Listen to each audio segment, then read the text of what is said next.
The community partnerships that the Garden Hotline works with are reaching out to get to groups of people that gather together for other reasons.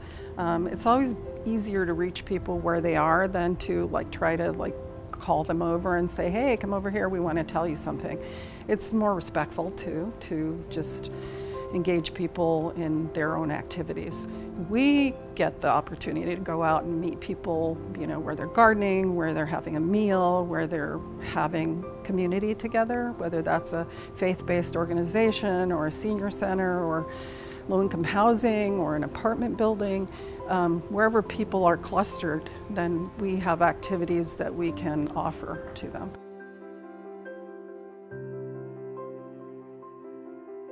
Why I came with this program is, most of our seniors, because of language barrier, they are homebound, they don't go out, they don't socialize with other groups. But this meal program and the farming is giving them chance to get out of their houses, to come to know other groups and come out for fresh air and socializing. So it has a big impact in their health. But where we come from, most of the time you grow your food, your own food in your backyard, on farm. So it's very important, it's entrenched in our mind. So it's really make you at peace with yourself when you come to farm and grow food. If we don't have this kind of chance, we are going to remain at home, and which is very difficult. And that's also a problem for our health. Due to this reason, when we come here, we just exercise, we walk, and we think that we have a job. ማይክል ነው እዚህ ያመጣኝ እንድሰራ። ከዚህ በፊት ሌላ ቦታ አልሰራሁም። ማይክል እዚህ ያመጣኝ እዚህ ሰራው። ይሄን ሁሉ እኛ ነው የሰራ ነው ያበቀል ነው ትሪ። እኔ አሁን እንደ ልጅነት ነው የሚሰማኝ። እድሜ ብዙ ነው። ስለዚህ ስለመጣው ስለመቆፈር ጤናዬ ጥሩ ነው ማለት ነው። ሁሉም ነገር አትክልት ጥሩ ነው መትከል። ምክንያቱም አትክልትን ማየት እንደ ልጅ እንደማየት ይቆጠራል።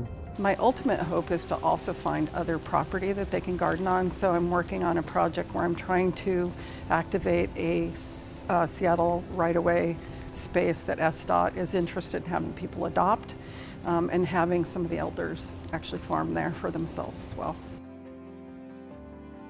We meet twice a week. We cook from scratch. We have our senior volunteers, men and women, they cook. And we prepare food for over 40 people every Thursday and Saturday. And it's healthy Ethiopian Habesha food. Seattle Public Utilities is invested in making sure that all residents of Seattle are engaged in activities that are healthy and sustainable for our city. We also offer resources to them, so we will bring things that they get to benefit from, like containers and pots and soil and seeds and plants, and get that out into the community and encourage people to grow things. We have a wonderful partner in the Garden Hotline. For that partner, we have wonderful raised beds.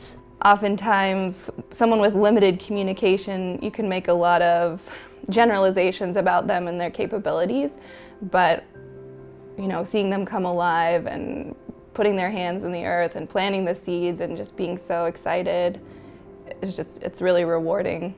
Seeing clients interact with it, I love, because it draws them out of their orbits, their normal patterns of behavior.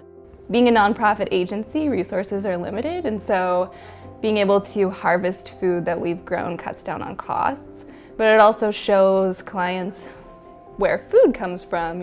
If they haven't really had the opportunity to engage in that full process of growing and harvesting, food to table kinds of aspects. I think for me it's really rewarding to just see how much our studio participants, how much joy they get from gardening, and it's always just kind of seems like a miracle,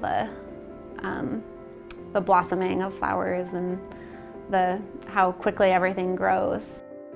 My favorite part of the garden is getting out in the sun and seeing the stuff that